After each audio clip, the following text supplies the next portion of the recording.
അപ്പൊ അതേ നമ്മള് എല്ല് കഴുകി ഇനിയിപ്പോ അത് അരപ്പൊക്കെ ഇട്ട് വെക്കണം. അപ്പൊ നല്ല വേർതിരിക്കുക. ഒന്നാമത് എനിക്ക് ഭയങ്കര ചൂടാ. ഞാൻ പറഞ്ഞില്ല മെഡിസിൻ ഒക്കെ കഴിച്ച ശരീരം ഫുള്ള് ചൂടാ. അപ്പൊ ഇന്ന് പിന്നെ രാവിലെ അതെ കണ്ണിന് മുഖത്തൊരു ഇടുമ്പിക്കല് പോലെ ഉണ്ടായിരുന്നു. അതെ ഉള്ളി പൊളിച്ചോണ്ടിരിക്കുക. അതെ ഉള്ളിയുടെ ഇതാട്ടോ കയ്യില്. അപ്പൊ അതെ കണ്ണിന് ഇതേ പോളയ്ക്കൊരു വീക്കം, ഒരു നീര് പോലെ മൊത്തത്തിൽ നിങ്ങൾക്ക് തോന്നുന്നില്ലേ ഒരു ഇത്. പിന്നെ നമുക്ക് ചെയ്യാണ്ടിരിക്കാൻ പറ്റില്ലല്ലോ. ഫുഡ് ഉണ്ടാക്കുന്നു, വീഡിയോ എടുക്കുന്നു, പിന്നെ അല്ലാണ്ട് പുറത്ത് എന്തെങ്കിലുമൊക്കെ ജസ്റ്റ് പോയി കാണിച്ച് വീഡിയോ എടുക്കുന്നു. അല്ലാതെ നമ്മൾ വീഡിയോ ഇടാതിരിക്കാൻ പറ്റത്തില്ലല്ലോ. അപ്പൊ അതുകൊണ്ട് പനി ക്ഷീണവും ഇത്രയും പ്രശ്നമായിട്ടും എനിക്കൊന്ന് റെസ്റ്റ് എടുക്കാൻ പറ്റുന്നില്ല. റെസ്റ്റ് എടുക്കാൻ നമുക്ക് ഇരുന്ന കാര്യങ്ങളൊന്നും നടക്കില്ല. അപ്പൊ പെട്ടെന്നൊന്ന് വീഴുന്നതിന് മുമ്പ് ബാക്കി പെട്ടെന്നൊന്ന് ആക്കട്ടെ കേട്ടോ. മുഴുവനൊന്നും ചെയ്യാൻ നിൽക്കുന്നില്ല. എന്തെങ്കിലുമൊക്കെ അത്യാവശ്യം ഒന്ന് ചെയ്തിട്ട് കാണാം കേട്ടോ.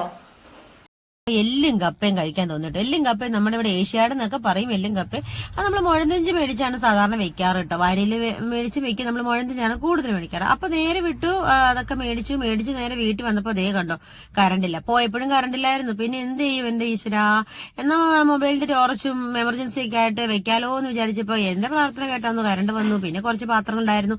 അത് വടവടാന്ന് കഴുകി. അത് കഴിഞ്ഞിട്ട് ദേ വെള്ളം നിലത്ത് വീണു കേട്ടോ. എപ്പോഴും പാത്രം കഴിയുമ്പോൾ വെള്ളം നിലത്ത് വീഴും. അത് ഞാനൊന്ന് തുടച്ചു. അല്ലെങ്കിൽ തെന്നി അടിച്ച് മൂക്കും തല്ലി വീഴും. അത് കഴിഞ്ഞിട്ട് ഞാൻ ചട്ടൻ ചായ ഉണ്ടാക്കി കുടിച്ചു. അപ്പോഴാണ് മുഴനെഞ്ച് കഴുകിയില്ലല്ലോ എന്ന് വിചാരിച്ചു. അപ്പൊ അതെ 1,700 ഉണ്ടായിരുന്നു കേട്ടോ. ഞാൻ 1 കിലോ പറഞ്ഞപ്പോ 700 കൂടി ഉണ്ട് വെച്ചോട്ടെ. വെച്ചോളാൻ പറഞ്ഞു. 2ആയിട്ട് വെക്കാലോ എന്ന് വിചാരിച്ചു. പകുതി ഇത്തിരി നെയ്യ് കഷ്ണം ഇട്ടോളാം ഞാൻ പറഞ്ഞായിരുന്നു കേട്ടോ. അല്ലെങ്കിൽ തന്നെ ഓൾറെഡി ഇച്ചിരി നെയ്യ് ഉണ്ട്. അപ്പൊ ഞാൻ പകുതി എടുത്ത് വെക്കാന്ന് വിചാരിച്ചു. അപ്പൊ ഉള്ളി സവോളൊക്കെ എടുത്ത് വെച്ചിരിക്കുകയാണ് അരിയാൻ വേണ്ടിട്ട്. അപ്പൊ അതേ ഞാൻ കഴുകി ഇത് പകുതി എടുത്ത് വെച്ചതാണ് കേട്ടോ. അത് ഞാൻ തുറന്ന് കാണിച്ചെന്നേ ഉള്ളൂ. അപ്പൊ അതെ ആ കുക്കർ വെച്ചിരിക്കുന്നത് ഇപ്പം കറിയായിട്ട് വെക്കാം. ഈ പാത്രത്തിൽ അടച്ചു വെച്ചിരിക്കുന്നത് കപ്പ എല്ലും കൂടെ ഒരുമിച്ച് വെക്കാന്ന് വിചാരിച്ചു. അപ്പൊ അത് കഴിഞ്ഞിട്ട് ഞാൻ സവോള, ഇഞ്ചി, വെളുത്തുള്ളി, പച്ചമുളക് ഒക്കെ ഞാൻ ശരിയാക്കുകയാണ് കേട്ടോ. അപ്പൊ അതൊക്കെ ഒന്ന് അരിഞ്ഞു. അപ്പൊ അത് കഴിഞ്ഞപ്പോ ഞാൻ അപ്പം പാത്രം എന്തെങ്കിലും ഉണ്ടെങ്കിൽ കഴുകി വെക്കും കേട്ടോ. എപ്പോഴും അല്ല അപ്പൊ എളുപ്പമുണ്ടല്ലോ. പിന്നെ ഞാൻ അതെല്ലാം കഴുകി അരിഞ്ഞു കഴിഞ്ഞിട്ട് ഞാനിത് ഏറ്റവും സിമ്പിൾ ആയിട്ടാണ് കേട്ടോ. എത്രയും പെട്ടെന്ന് വെക്കാവുന്ന രീതി ഏറ്റവും സിമ്പിൾ ആയിട്ടാണ് ഞാൻ ഇത് വെക്കുന്നത്. അത് വയ്യ, പിന്നെ സമയമില്ല. അതുകൊണ്ട് പിന്നെ മഞ്ഞപ്പൊടി, മല്ലിപ്പൊടി ഇതെല്ലാം ആവശ്യത്തിന് ഇടണം കേട്ടോ. ഞാൻ ജസ്റ്റ് കാണിക്കുന്നേ ഉള്ളൂ. എല്ലാം ആവശ്യത്തിന് ഇടണം. പിന്നെ മീറ്റ് മസാല, കാശ്മീരി ചില്ലി, ഉപ്പ്, ഇതൊക്കെ ഞാൻ പൊടികൾ ഓരോന്നോരോന്നായിട്ട് ഇട്ടു കേട്ടോ. അപ്പൊ അതേ ഇട്ടു. പിന്നെ ഇത് കറിവേപ്പിലയാണ്. കറിവേപ്പില അതേ കഴുകി അതിനകത്ത് ഇട്ടു. ഇതെല്ലാം അങ്ങോട്ട് സെറ്റാക്കി ഇത്തിരി വെള്ളം ഒഴിച്ചു. എന്നിട്ട് ഞാനത് സ്റ്റവിൽ വെച്ചു. അപ്പം അത് കഴിഞ്ഞിട്ട് ദേ എന്താ പറയാ, ഇത് കുഞ്ഞുള്ളിയും വത്തലമുളകും കറിവേപ്പില നമ്മൾ കടുക് വറക്കാൻ വേണ്ടിട്ട് അതും അരിഞ്ഞു വെച്ചു കേട്ടോ. അതും അരിഞ്ഞു പറക്കി എല്ലാം വെച്ച് കഴിഞ്ഞിട്ട് ദേ അത് മൂടി വെച്ചു. അപ്പൊ പിന്നെ ആ സമയത്ത് എളുപ്പമുണ്ടല്ലോ എന്ന് വിചാരിച്ചിട്ട് അതും ചെയ്തു. അപ്പൊ എന്നിട്ട് ഇത് എന്താ പറയാ അതുണ്ടോ ഇപ്പൊ അതങ്ങ് സെറ്റ്. ഇനിയിപ്പോ അത് വറക്കുന്ന സമയത്ത് അങ്ങ് വറുത്താൽ മതിയല്ലോ. അത് വെന്ത് കഴിയുമ്പോഴത്തേക്കും അപ്പോഴത്തേക്കും ബിസിലടിച്ചു. എന്നിട്ട് ഇത് മീൻ വറക്കാൻ വേണ്ടിയാണ് കേട്ടോ. മുളകൊക്കെ തിരുമ്മി വെക്കുന്നു. ഇത് വെള്ളം ഞാൻ തിളപ്പിക്കാൻ വെക്കുന്നത് വെച്ചാൽ ഇന്നലത്തെ ചോറ് ബാക്കി ഇരിപ്പുണ്ടായിരുന്നു. അങ്ങനെ വെള്ളം ഒഴിച്ചു തരാം. അത് കഴുകി വാരി വെക്കാൻ വേണ്ടിയിട്ടാണ് വെള്ളം തിളപ്പിക്കുന്നത്. പിന്നെ മീനും ഞാൻ ഇത്തിരി ഇപ്പൊ വറക്കാനും അത് കഴിഞ്ഞിട്ട് ബാക്കി ഫ്രീസറിൽ എടുത്ത് വെക്കാം. അപ്പോഴും ഓർത്ത് കുറച്ച് മീൻ വറുത്തതിന്റെ 5-8 കഷ്ണം ഇരിപ്പുണ്ടായിരുന്നല്ലോ. അപ്പൊ ഞാൻ മൊത്തത്തോടുകൂടി പാത്രത്തിൽ അടച്ച് ഭദ്രമായിട്ട് ഫ്രീസർ വെക്കും. അത് കഴിഞ്ഞിട്ട് അതിന്റെ ഇടയ്ക്ക് മെഷീനിൽ തുണിയിട്ടു. തുണികൾ എടുത്ത് ഉണങ്ങാൻ ഭയങ്കര പാടല്ലേ, അതാണ് ഇട്ടിരിക്കുന്നത് കേട്ടോ. അത് കഴിഞ്ഞിട്ട് അപ്പോഴത്തേക്കും എന്താ പറയാ നമ്മുടെ മുഴനെഞ്ച് സെറ്റായി വെന്ത് സെറ്റായിട്ടിരിക്കുകയാണ്. ആർക്കറിയാൻ നോക്കുമ്പോ അറിയാം. അതെ അടിപൊളി, കാണുമ്പോ അറിയാലോ സെറ്റായി. അപ്പൊ ഒരു ഇത്തിരി വെള്ളം ഞാൻ ഒഴിച്ചു കേട്ടോ. അത് അരപ്പെല്ലാം അങ്ങനെ കൈ കഴുകി എന്ന് നമ്മൾ പറയില്ലേ, അതുപോലെ ഇത്തിരി. അത് ഇത് സെറ്റായിട്ടിരിക്കുന്നു. പെട്ടെന്ന് ഇതാക്കാം കേട്ടോ, പെട്ടെന്നാക്കാം. ഇത്തിരി ഉപ്പിന്റെ കുറവുണ്ടായിരുന്നു. അപ്പൊ അതുകൊണ്ട് പിന്നെ എന്താ പറയാ ഉപ്പ് ഒക്കെ ഇട്ട് ഞാൻ പിന്നെ സെറ്റാക്കി. അപ്പൊ അത് കഴിഞ്ഞിട്ട് ഒരു 3-4 രീതിയിൽ ഞാൻ എല്ലുകറിയൊക്കെ വെക്കും കേട്ടോ. പക്ഷെ അപ്പൊ എനിക്ക് ചുമ വന്നാണ്. അപ്പൊ എല്ലുകറി വെക്കും. അതിൽ ഏറ്റവും സിമ്പിൾ രീതിയാണ് ഇത്. അപ്പൊ അതേ വെള്ളം വെട്ടി തിളയ്ക്കുന്നുണ്ട്. കഴുകി വാരി വെച്ച ചോറ് ഞാൻ അതിനകത്തേക്ക് ഇട്ടു.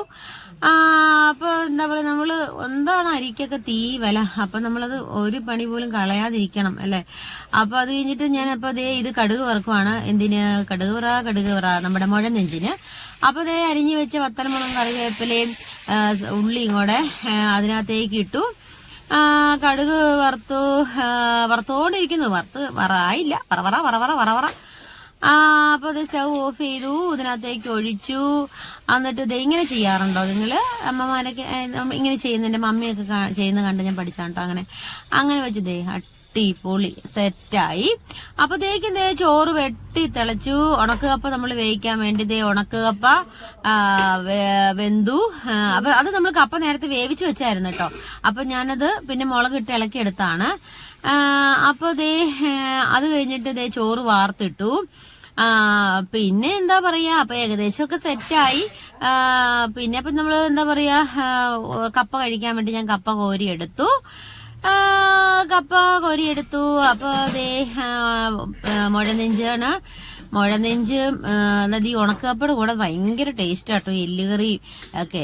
അതിൽ ഉണക്കപ്പയ്ക്ക് ഒരു പ്രത്യേക ടേസ്റ്റ് അല്ലേ, പച്ചക്കപ്പയുടെ അത്ര വരില്ല, എന്നാലും എനിക്ക് ഉണക്കപ്പ ഭയങ്കര ഇഷ്ടാട്ടോ. പച്ചക്കപ്പ കഴിക്കുന്ന ദോഷമൊന്നും ഇല്ല ഉണക്കപ്പയ്ക്ക്. ഷുഗർ ഉള്ളവർക്ക് ഒരു ഇത്തിരിയൊക്കെ ഉണക്കപ്പ കഴിക്കുന്നതിന് പ്രശ്നമില്ല. ഡോക്ടർ മേഴ്സ് കേൾക്കണ്ട അങ്ങനെയാണ് ഞാൻ കേട്ടിട്ടുള്ളത് കേട്ടോ. അത് കഴിഞ്ഞിട്ട് മുഴനെഞ്ചും എന്താ പറയാ കപ്പ പുഴുക്കും കൂടെ ഞാൻ ദേ കുഴച്ച് കഴിക്കാൻ വേണ്ടിയിട്ട് ദേ കണ്ടോ, ഒരു ഇത്തിരി നെയ്യ് ഉള്ളതുകൊണ്ട് നല്ല ടേസ്റ്റ് ആണ് കേട്ടോ. അപ്പൊ അതേ ചൂട് എല്ലുകറിയും ചൂടൻ കപ്പപ്പുഴുക്കും, ഉണക്കപ്പപ്പുഴുക്ക്, എല്ലുകറി എന്ന് വെച്ചാൽ മുഴനെഞ്ച്. അപ്പൊ അതേ പിന്നെ അത് കഴിച്ചു. രാവിലെ നമ്മളൊന്നും കഴിച്ചിട്ടുണ്ടായിരുന്നില്ല, ചെറുതായിട്ടൊരു ചായയും കുടിച്ച് ചെറിയ എന്തോ സാധനം കഴിച്ചിട്ടുണ്ടായിരുന്നുള്ളൂ, ബോളിയാന്ന് തോന്നുന്നു കഴിച്ചിട്ടുണ്ടായിരുന്നുള്ളൂ.